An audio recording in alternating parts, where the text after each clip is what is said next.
Quand tu t'imagines te représenter seul au tribunal, est-ce que tu te dis que tu vas te faire manger tout cru par l'avocat de la partie adverse? Est-ce que tu sens la peur de l'inconnu?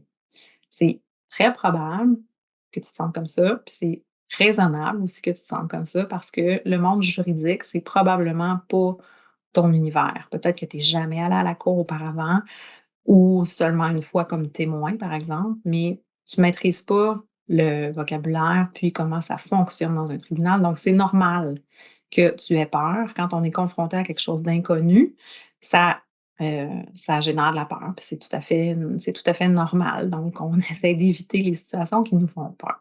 Si ta crainte, c'est de te faire dévorer tout cru par l'avocat de la partie adverse, j'aimerais te rassurer. C'est sûr qu'une fois à la cour, l'avocat de la partie adverse ou la partie adverse elle-même vont probablement essayer de te faire mal paraître ou ils vont te présenter, d'une manière qui sera pas la plus favorable pour toi. C'est normal, c'est leur travail.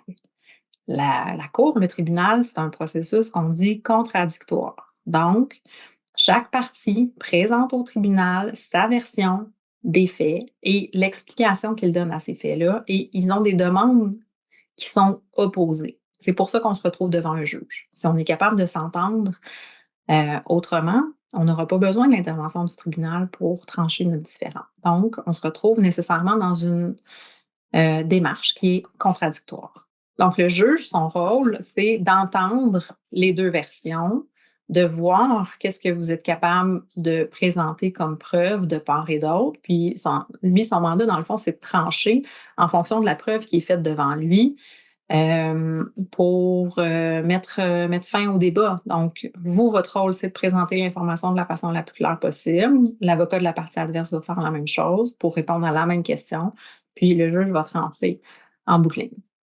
Donc, est-ce que l'avocat de la partie adverse peut vous manger tout cru? Non. Surtout que dans la grande majorité des cas, à moins qu'on soit dans une situation d'extrême urgence, vous allez savoir à l'avance c'est quoi la position de la partie adverse, qu'est-ce qu'il va demander, puis vous pouvez aussi savoir quels sont les arguments qui vont être invoqués. Donc, vous pouvez, tout est dans la clé, c'est vraiment la préparation. Tout est dans la préparation.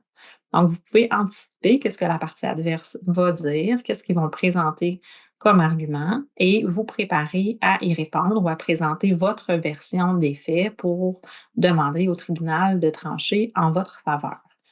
Donc, il y a pas de l'avocat de la partie adverse peut pas se mettre à vous intimider, à vous humilier, à vous ridiculiser devant la cour.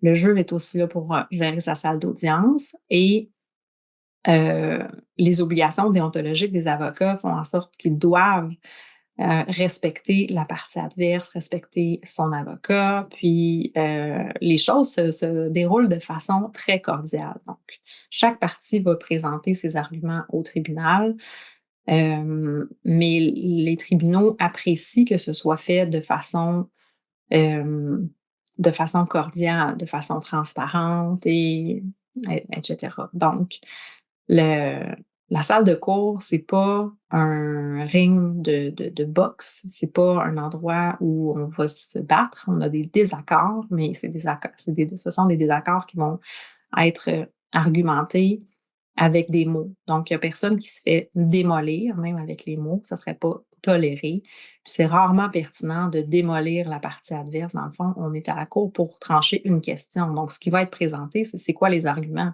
en faveur de la position de son client. C'est pas de vous démolir et avec une bonne préparation, mais vous pouvez savoir qu'est-ce qui va être invoqué, puis être prêt à répondre ou en tout cas à présenter votre position de manière, aussi complète que la partie adverse va pouvoir le faire.